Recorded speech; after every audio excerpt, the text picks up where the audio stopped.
Hello, my name is Francisco Tezen, President and CEO of A Better Chance. It is my honor to welcome you to the opening of A Better Chance's first ever Career Week.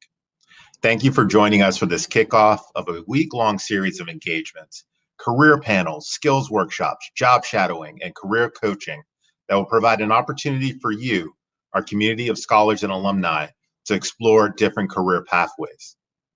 I can remember my own first job experience through a college prep organization like A Better Chance. It was the summer after my first year of high school, and I was interning at the Manhattan District Attorney's Office. It was the first time I had entered an office environment.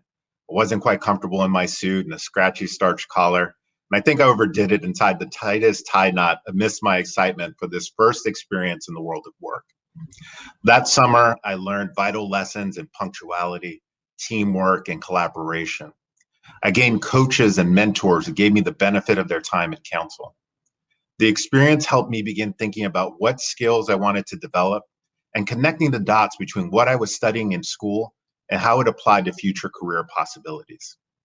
And it was also the summer of the trial of the Central Park Five, Young Men Like Me, which left an indelible impression as I witnessed some of the proceedings in the courtroom. Like so many, my career journey has had many twists and turns.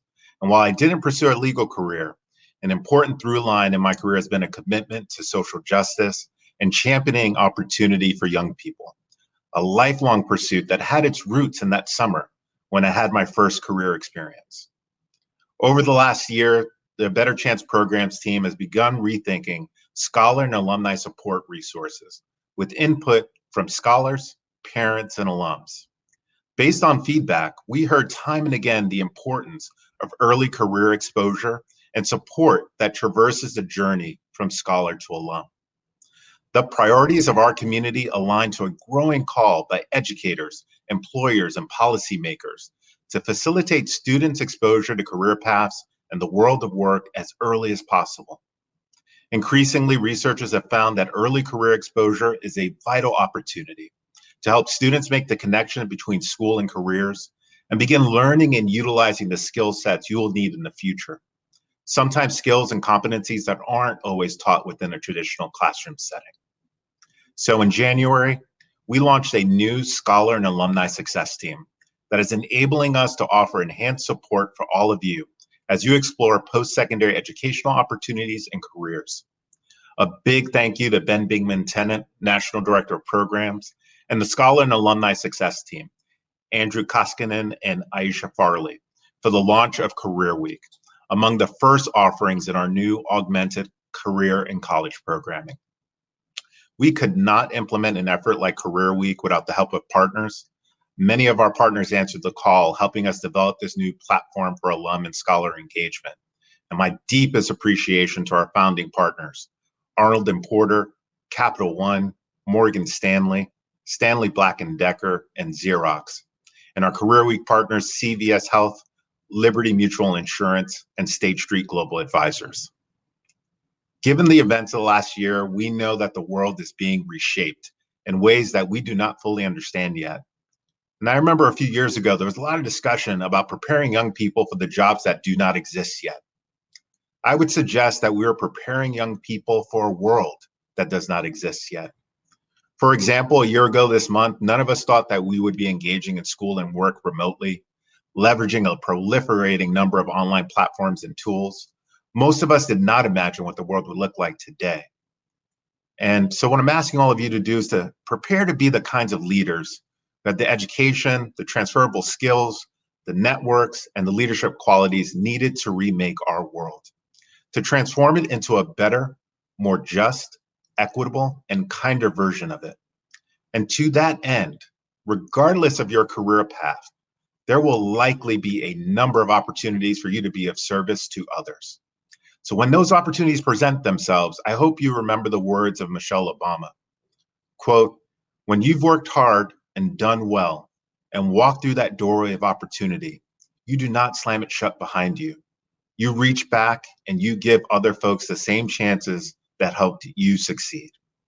And we're fortunate today to have 4 alums here with us who epitomize the idea of lifting while you climb and are here to join us today to share their experiences with you. Every speaker you hear today will share something that you can add to your career toolbox, a lesson, an idea, an inspiration, or even a mistake that can help all of us learn and grow. They once sat where you sit, and I hope their stories will help you imagine what is possible as you write your own story, a story that one day will serve as an inspiration to others as you make your mark on the world. It is now my pleasure to introduce Andrew Koskinen, Program Manager for the Alumni and Scholar Success Team, who will introduce our incredible alumni speakers this afternoon. My name is Andrew Koskinen. Thank you so much. I am the brand new Program Manager for Scholar and Alumni Success, and I don't want to take up too much screen time here. I'm very excited to introduce a couple of our wonderful alum that are here to just really help us frame what this exciting career week is going to be about. And when I just, on a quick personal note, when I sat down with Ben and Francisco to really start developing this program, I wanted to make sure that we had ample room for our scholars and alumni to really explore the different career paths available to them. And so to do that, we wanted to make sure that we had a diversity and wealth of folks in different career fields, right? Everything from law and business to government to nonprofit management to entertainment to hospitality, right? We wanted to make sure that we had all, well, close to all career fields represented, right? And so to help kick us off on that, on this journey that we're about to embark on over the next week, I'd like to introduce just a wonderful alum, Michelle Webb, who is currently a media and entertainment executive at Verizon. She also happens to be a Brearley alum. So without further ado, Michelle, I'll let you take it from here. Thank you, Andrew. And good afternoon, current scholars and alums. I don't have cue cards, so I will be turning my head to read from my notes because I'm not good at memorization. But as you start this week, I want to first speak to you about setting an intention for what you want to get out of this week. I want you to make a commitment now to stay present and open to the opportunities this week can afford you. It's important that you plan to receive and to give this week. And that is true for this week. And as you think about your career overall and your educational and your life path, setting intentions, deciding on a path is not like putting a desired destination in GPS. So you just can't put in where you want to go and it populates all the steps and tells you when there's police or some roadblock on the way. When you set your own intention and set your plans, it's rare that you're going to get those warnings. So it's important to stay present to your plan and to your destinations. If when I think about what I know about the drive and determination of an ABC scholar, it's that we always have a desire to get to the next, the better, the new, the mine, and the what's meant for me. You all have talent and skills, but the difference between just having talent and skills is executing on a plan, a personal plan, your individual plan. So what do I mean by having a plan? Everyone will have to design a plan that suits who you are, who you intend to be, and what you want next. Your plan will change and evolve as you do. The key is to have integrity, patience, and compassion with and for yourself. Now, my plan was simply this. I'm going to read it. Keep learning, keep moving forward, keep my word, keep my faith, and be extraordinary while doing it. I'll unpack that last one first. When I was in 7th grade, this was before I was an ABC scholar, I had a teacher, Mrs. Evansbay, who used to hang or drape across the blackboard a sign that said, "Don't be ordinary, be extraordinary." Now, I didn't know what that meant, but I know that's what I wanted to be. So later in life, as I went on, I became influenced by things that I read. And for example, my ABC high school, which was the Brearley School, we were exposed to great literary works. And I happened to get to read in a beautiful class about Zora Neale Hurston, who was a cultural anthropologist. And I thought she was extraordinary. And she wrote an extraordinary book called Their Eyes Were Watching God. So I hope you get a chance to pick that up. So I decided I wanted to be a cultural anthropologist like Zora Neale Hurston. And that part of my plan of being extraordinary would be an extraordinary anthropologist.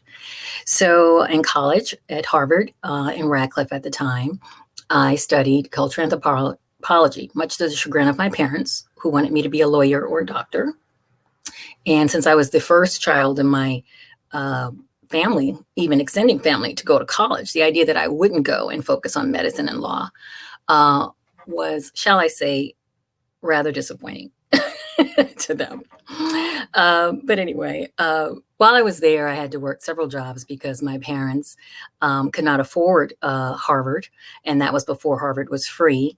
And I had student aid but student jobs, and one of those jobs was in the admission office. And one of the people there suggested that I get into journalism. They thought that I had a knack for storytelling. And so I was an anthropology student, and ethnography is a part of anthropology. And ethnography, which is just interviewing people about their culture and symbols, actually lent itself very well to journalism. So I began an internship, a third job, while at Harvard as an intern for Newsweek. After college, I went on an anthropology scholarship to West Africa and did more for my master's in anthropology then. And when I came back, I wrote about those experiences for Essence magazine. And I struck a good friendship with some of the editors there. And I became hired and I started working at Essence magazine, but not writing. I worked on PR and different projects. I worked very closely with the editor-in-chief, who is still a very good friend and mentor to me now. Her name is Susan L. Taylor.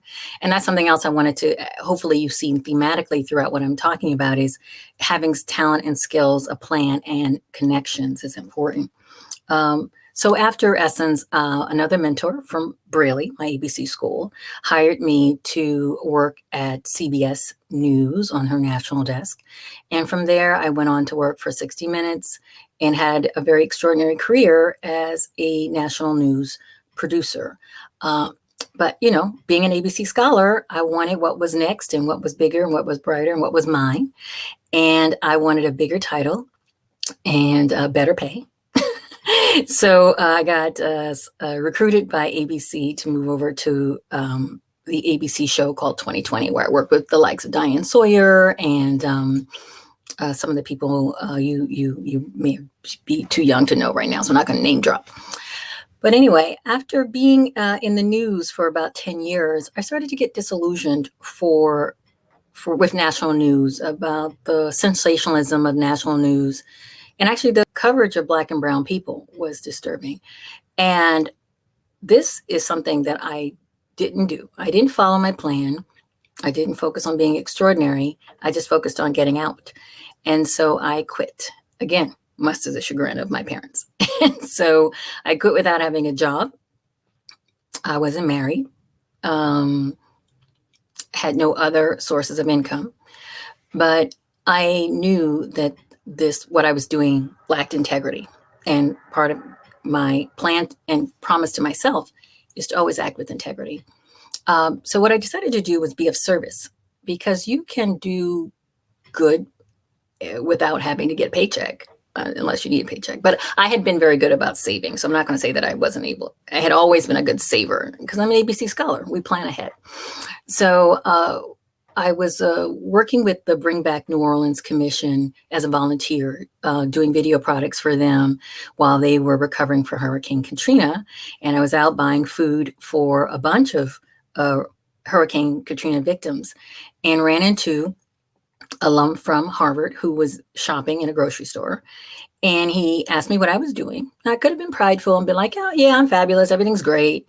But instead, I humbled myself and was vulnerable and said, hey, I'm between jobs. I don't know what I'm going to do next. I quit in a huff, so I'm afraid I might have burnt some bridges behind me, which my mother and father had always taught me better than to do that.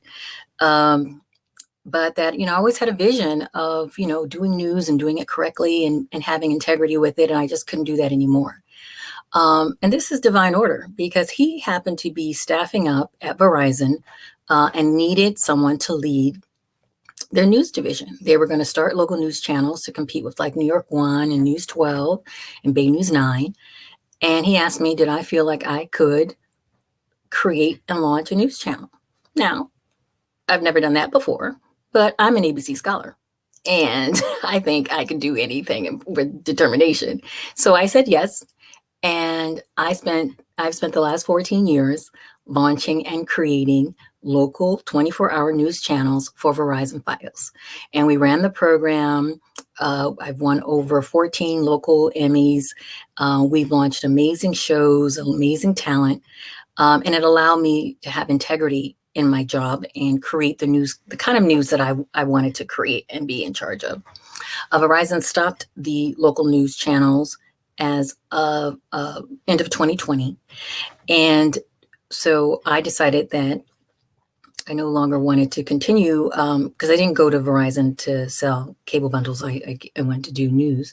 And now I've started my own media company where I do consulting with a lot of the former people I used to work for, helping them create news products for themselves, podcasts, social media presence. And I just keep using that storytelling muscle that I developed in school. So I know that was long and I probably have gone over.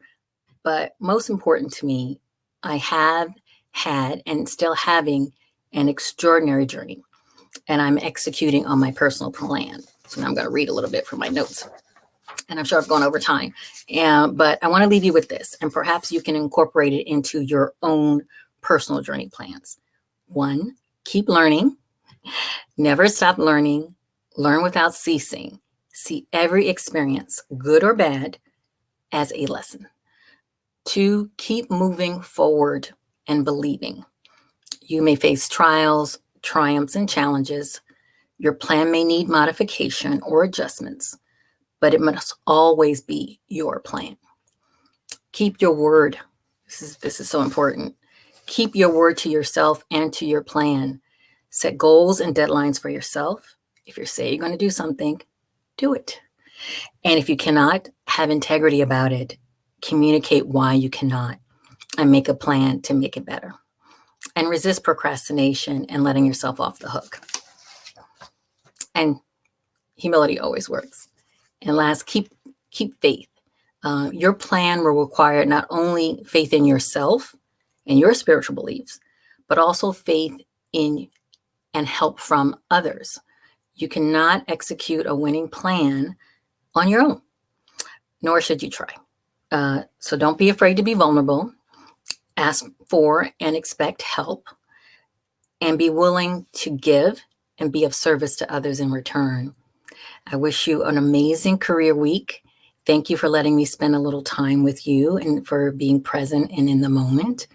So I'm very excited for you for this week. And with that, I will turn it back to Andrew.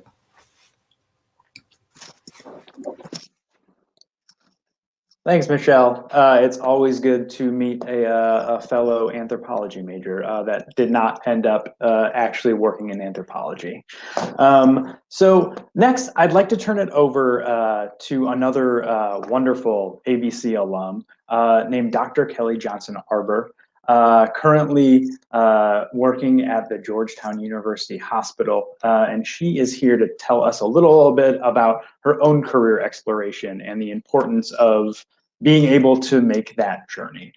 So Kelly, take it away from here. Hi, everyone. Thank you so much to ABC for inviting me to speak today. I'm honored to be here, and I'm honored to be an ABC alumna. I went to Phillips Exeter Academy as a boarding school student from 1989 to 1992. And I now work at MedStar Georgetown University Hospital, where I specialize in emergency medicine, medical toxicology, and undersea and hyperbaric medicine. Now, these are really random specialties for a doctor, and people always ask me, how did I end up in these specialties? And so I'm here to share with you a little bit about my career journey. So I'm going to first flash back to about a year ago when a lot of boarding schools and colleges closed down their in-person education due to the COVID-19 pandemic.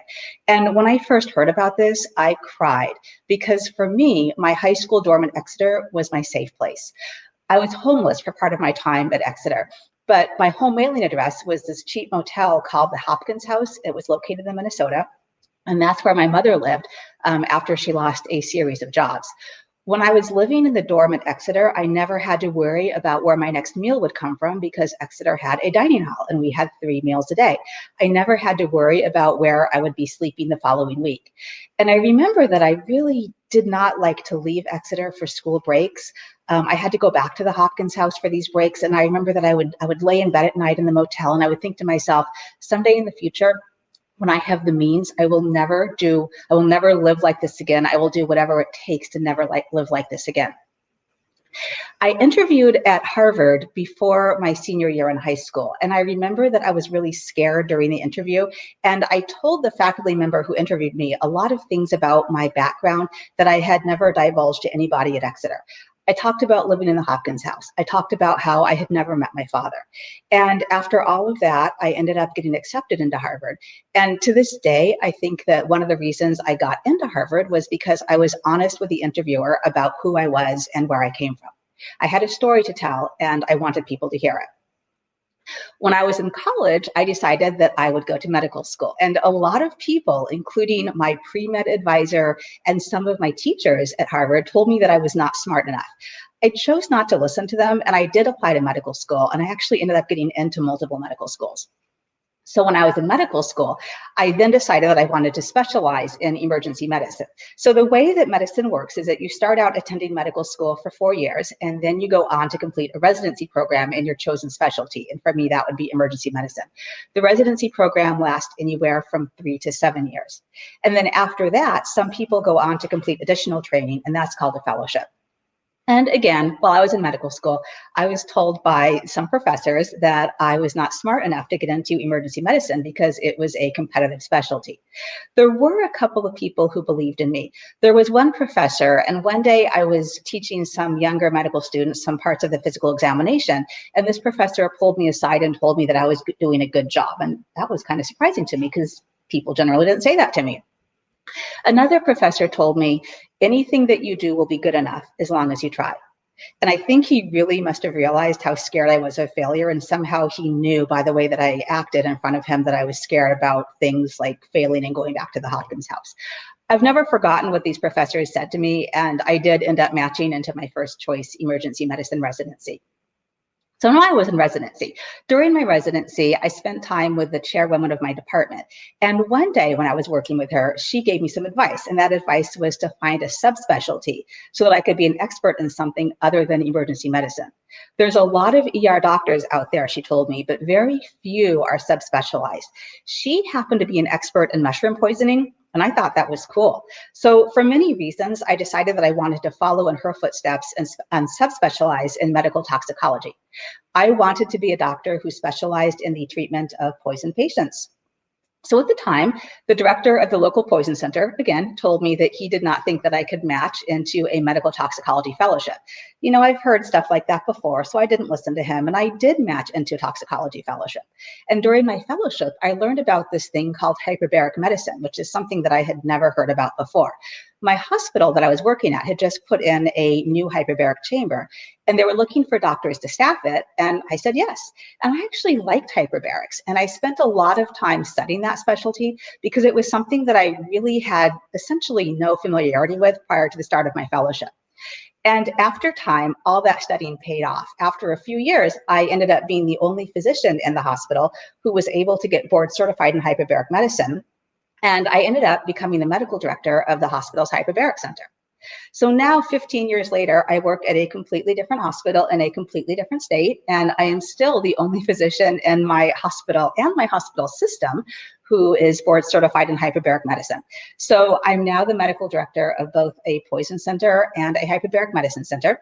And I treat people who have gangrenous wounds, who have frostbite, and who have surgical complications. And those are my hyperbaric medicine patients. And then I also help to manage care of people who have been poisoned, including those who have heavy metal toxicity like lead poisoning, and also carbon monoxide poisoning. I also get to evaluate scuba divers who have medical concerns about their fitness to dive. The specialty of hyperbaric medicine is actually undersea in hyperbaric medicine.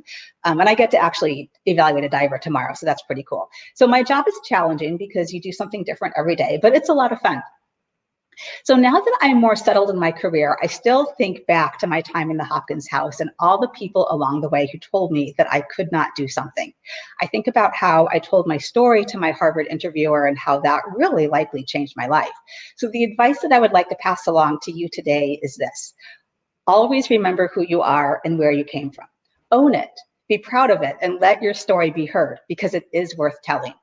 There will always be people out there who will tell you that you cannot do something for one reason or another. Don't listen to them. Always stay open-minded, because you never know where your career path is going to take you. And diversify yourself if possible. Make yourself an expert in something so that you can always be a resource for other people. And this will help translate into job security. And lastly, and this is something that I tell my own children, on a regular basis. Always remember that anything that you do will be good enough as long as you try. Thank you again so much for allowing me to speak today, and I hope that you guys have a great career week. Thank you.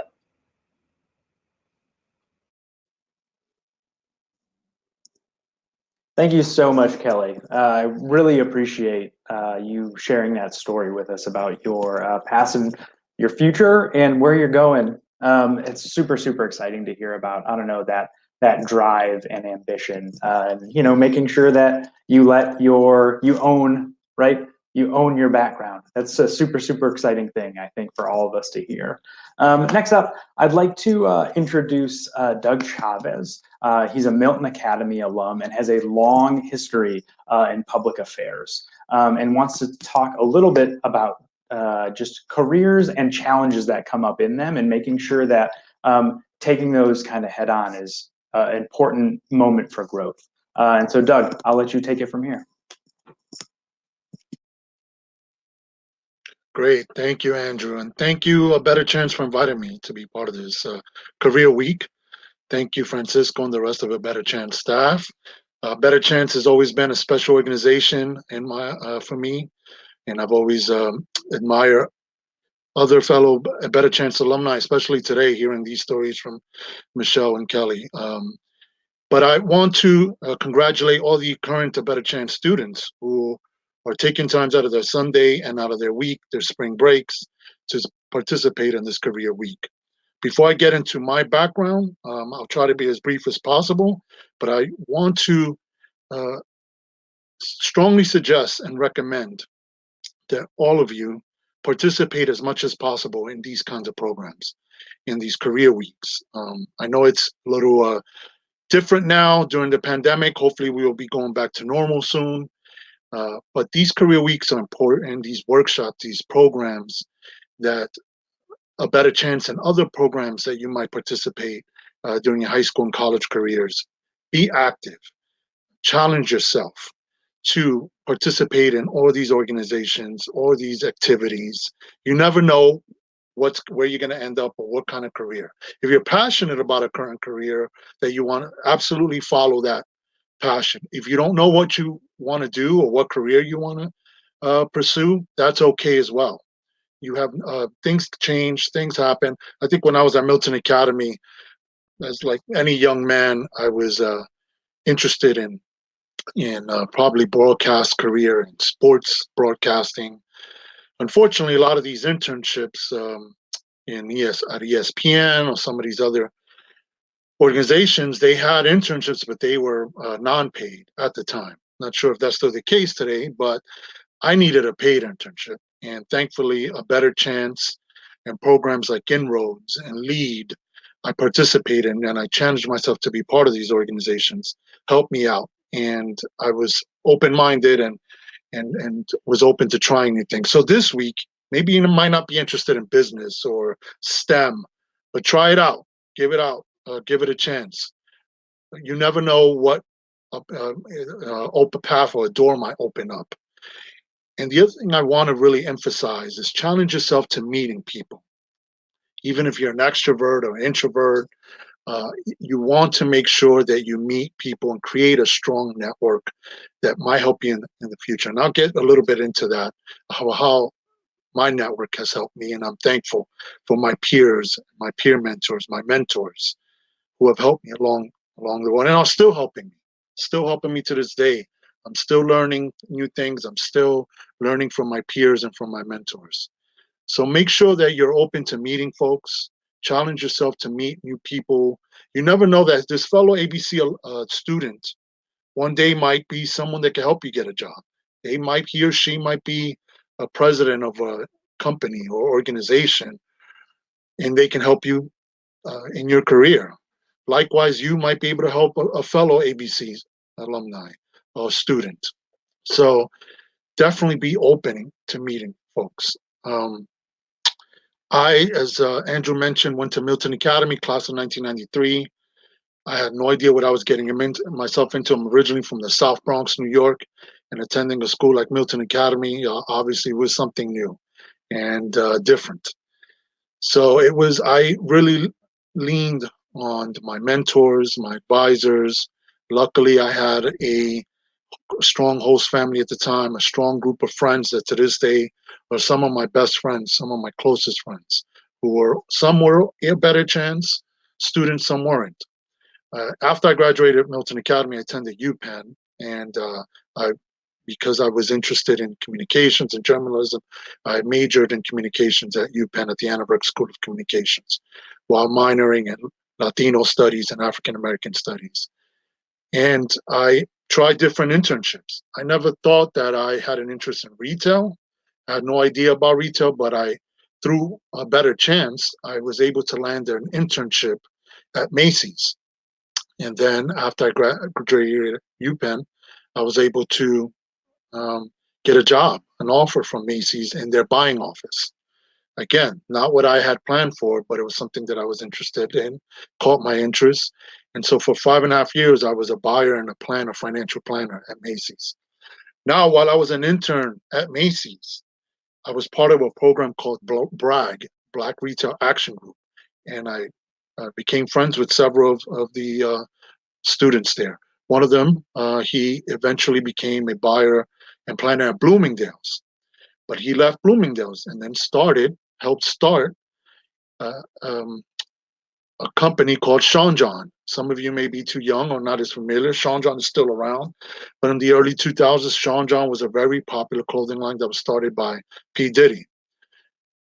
So when my friend who helped start the company reached out to me and said, "You should come work for us," at first I was hesitant because I was, I had a steady job at Macy's, a well-known brand. So I needed the money. I wasn't sure I wanted to go work for a startup. And I didn't initially, but 2 years later, my friend approached me again. And this time I said, you know what? Let me challenge myself. Let me take that risk. And I jumped into that company and was there for 3 years and learned a lot. Was a senior financial strategist for them. And I was thankful that my friend kept pushing me to leave my comfort zone at Macy's and work at Sean John. So I was at Sean John for many years and was a great experience. But then my career took a different path, and that's okay. I challenged myself again to take that chance. And my mentor and host family from Milton Academy decided to run for governor of Massachusetts. His name, Deval Patrick, who was also an A Better Chance alumni. So I quit my job at Sean John and in New York City and moved up to Boston, Massachusetts again, and worked on Deval Patrick's campaign, at first making no money. So I went from a job that paid me well to making no money at first because we had to raise money. I was his deputy finance director. But I knew that I was passionate about Deval's leadership. I knew his heart. I knew that he was the best person for this job, for governor of Massachusetts. And even when I got paid, didn't get paid that much. On campaigns, you usually don't. So I never really envisioned myself when I was your age, most of your age, as working in government and politics, but my career took that path, and I followed it. And while money is important, I'm not going to obviously deny that fact. I made sure that I didn't make my decisions solely based on money. So I took a pay cut, and I worked for Deval Patrick and his campaign. He made history and was elected the first Black governor in Massachusetts ever, and only the second in the country at the time.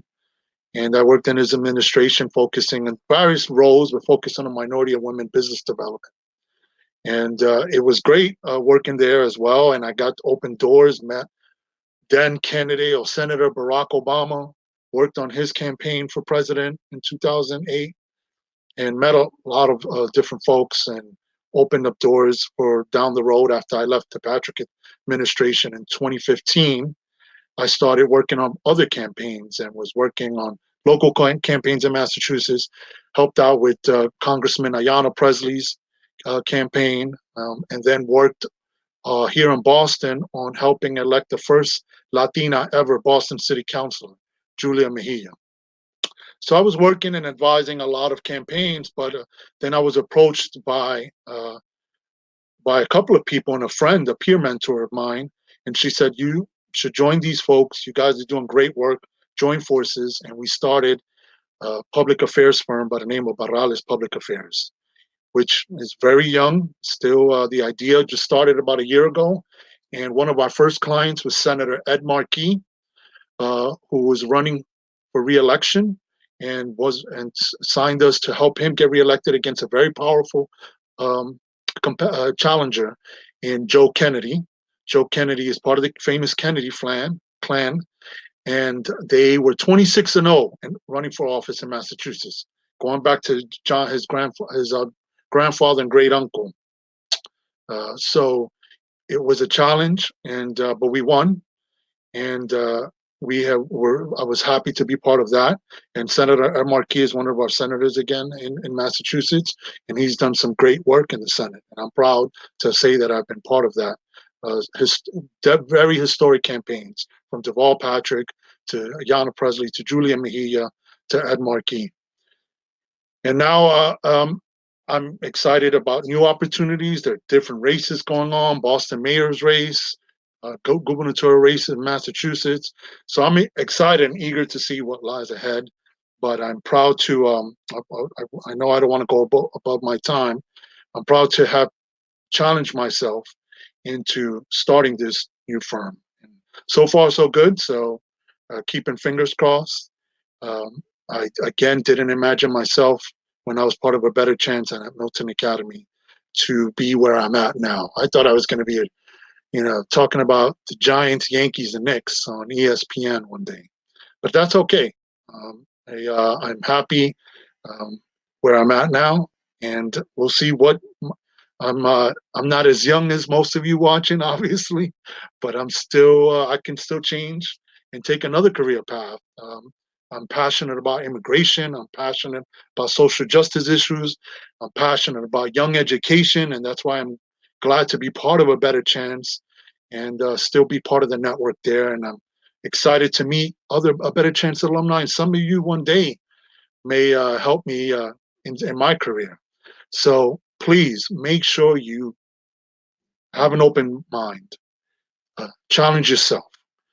Check a workshop out you might not have checked out.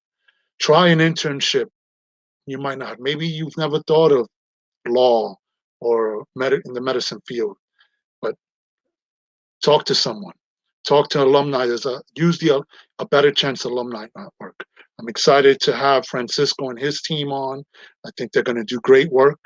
And Francisco has my information. If any of you ever want to reach out to me or have any questions, I can talk forever about my experience at Milton Academy. It was ups and downs, but in the end, it was one of the best things that happened to me was A Better Chance at Milton. So my Twitter handle is DV Chavez, pretty simple, D as in Doug, V as in my middle name Vicente, and Chavez, DV Chavez, Twitter. So please follow me, reach out to me, and I sincerely wish everyone luck. I know these are trying times, but we will go back to normalcy soon. And the one advantage about being on virtually is that you can try new things that maybe you couldn't try if something out in California, some program or somewhere around the world. That's the pros about the virtual world. So stay positive. As my fellow alumni say, move forward. Always learn, as one of my colleagues, fellow alumni mentioned, and stay positive and open mind and challenge yourself. Always challenge yourself and create a network that's going to help you. Meet people. You never know how this person might help you 10, 15, 20 years down the road. So thank you again, A Better Chance. Good luck to all the current A Better Chance student. I look forward to being part of the A Better Chance family, continuing to be part of the A Better Chance family and meeting new alumni. So Andrew, I think I'll hand it back to you. Thanks a lot, Doug. I appreciate you sharing so much of your personal story. I think it really highlighted the way I think personal networks and the way that sometimes career paths aren't exactly a straight line, right? I think that's really important to keep in mind as we dive into Career Week. So don't want to take up a lot of time, and just want to hop into our next alum, Tim McChristian, who is an ABC alum from Andover and is currently the executive director at the Madison Square Boys and Girls Club, but has done so much more than that. So Tim, so glad you're here, and take it from here. Great. Thanks, Andrew. And good afternoon to everyone, and thanks for taking your time this afternoon. I clearly see why they put me last on the program here as kind of the senior in the group, to put it mildly. I entered the ABC family over 50 years ago. And so the stories I tell won't make sense to a lot of you, because I entered Andover with an envelope that said, "Congratulations, Tim, you've been accepted to Phillips Academy, a preparatory boarding school in Andover, Massachusetts." And my mother and I looked at this, and we had two immediate questions. First off, what is a preparatory boarding school? And second, I was born and raised in South Central Los Angeles. The question was, where is Massachusetts? So very different experiences. However, every experience I've had since going into Andover built me into who I am today. And that's where I want to take you now, because the topic I was going to speak to is about bringing passion into work, but I actually have a different spin on that. So I'm going to give you the short version of a really long story, but hopefully wrap it up with some takeaways that will be helpful for you as you take advantage of this week, where you can ask any question. I think that's the most important thing you want to remember about being part of the ABC family, is you're in a risk-free environment. And for those of you that have been out in the corporate world, you realize how important that is, because many times you're afraid to ask the question that you really want to ask to get something done, because you don't want to look dumb, you don't want to look stupid, you don't want to look uninformed, and that holds you back. So what you always want to remember with the ABC family is this will always be, as long as I'm involved, a risk-free environment. So as Doug said, if you call somebody in the ABC program, you should be able to ask them any question that's on your mind about how much money do you make in this job? How do you get promoted? How do you get this? How do you get that? That's part of the value of being part of the ABC family. So we'll come back to that. So again, my career, I was blessed to have the opportunities, took advantage of them at Andover and Yale, started with IBM in sales, did very well there. But this was back in the days when I was the only one in the room. And that was pretty much consistent throughout my career. I was the first Black executive to ever go on an international assignment. In 1995, I moved my family to Tokyo, Japan. And I was responsible for 26 countries as a senior executive, where I'd walk into a room in India and they'd never seen a Black man in a suit. I'd walk into a room in Australia. I'd walk into a room in Korea. And the experience was the same as the one I had when I went to Andover. When I walked into the dining hall, I said, "There's nobody in here that looks like me. What do you do?" And so it builds on the confidence that you all are experiencing right now, every day, regardless of where you are in your ABC experience. You're building on experiences that are strengthening you for the future. And I think that's one of the key takeaways that you never want to lose sight of, is the building of experiences to make you stronger for that next challenge. And as you've heard from Dr. Kelly, Doug, and Michelle, these challenges come at you in different ways, some planned, some unplanned. But the thing I talk about, and I'm going to now segue to passion, I always talk about plan your work and work your plan. I moved 10 times with IBM, including moving to Japan. My last assignment was living in Africa.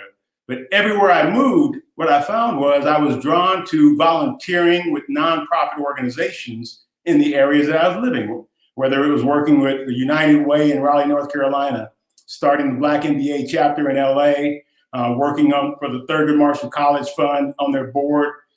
But I found that's where my passion was. My work and my background, again, was different than yours in many cases. Work for me was a way to pay the bills that enabled me to go enjoy the rest of my life. My father worked in a factory, cutting metal. My mother worked at the post office. I wouldn't say they had passion, but they knew they needed to work in order to allow themselves to do other things. And that's kind of how I built myself, my career. So I surrounded myself with other things I'm passionate about. And I realized that working with nonprofit organizations was my passion. And so I've been on boards for the last 30 years as I've moved around the world. I always found the nonprofit organization to support with board leadership, which is really in great need. That includes the ABC program, where I served on the board for 16 years and vice chairman for 8 years. But then as I looked at ending my career at IBM after a great 35-year run, I knew I wanted to go run a nonprofit organization because that's where my passion was. And so when I retired from IBM after moving back from Africa in 2014, I ran a nonprofit for a school in Africa for 2.5 years. And I wanted a larger challenge, so I moved over to Madison Square Boys and Girls Club, where I've been the CEO coming into my 4th year now. And so this idea of passion is not always complementary to work, at least in my view, but it should always be right next to it because you need that balance. If you can get it through your work, that's great, that's a bonus. But if not, you got to work to pay the bills and do what you got to do, but you still have to have something that drives you and motivates you, that gets you excited. And that's that balance of finding whatever that is. And I hope, again, you're asking those questions as you're developing your career plan of what are those items that truly you're passionate about. And if you can make a living at it, God bless you.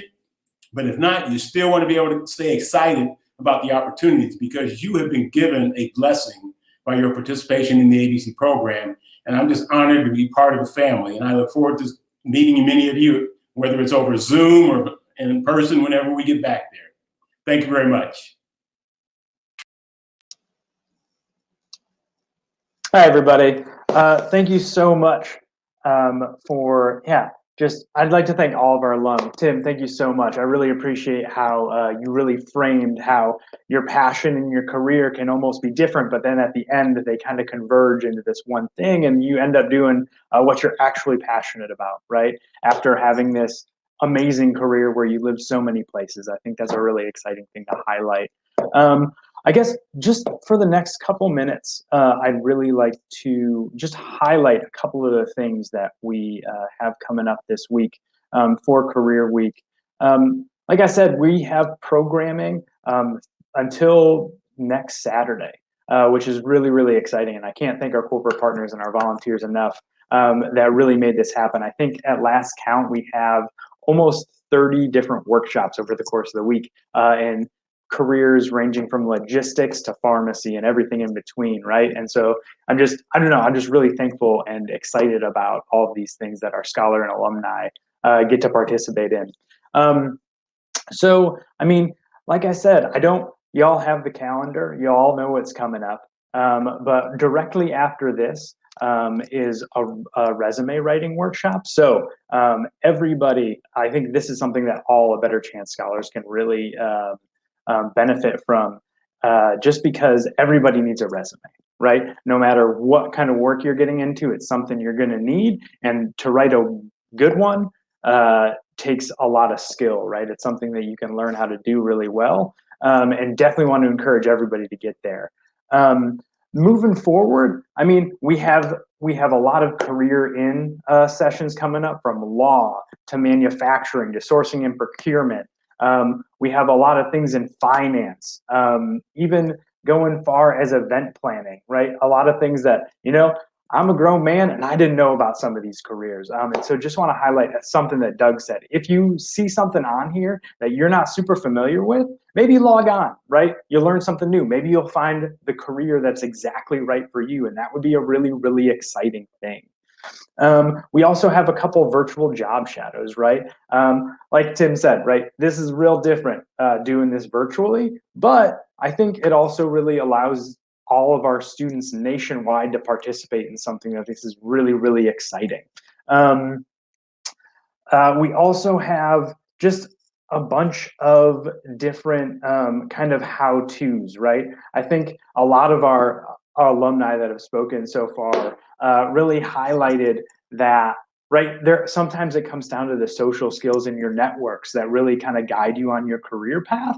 And so that is what our how-to sessions are going to be all about.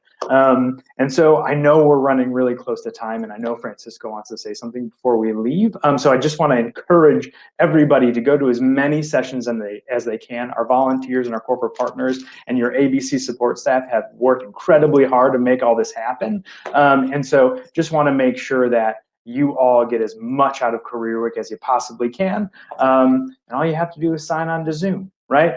And so with all of that said, thank you so much, everybody, for being here. If you ever need anything, I know I've been emailing you pretty constantly for the past month, but y'all have my email. Please let me know what we can be doing better. I'm always looking to have new opportunities for all of our Scholar and Alumni.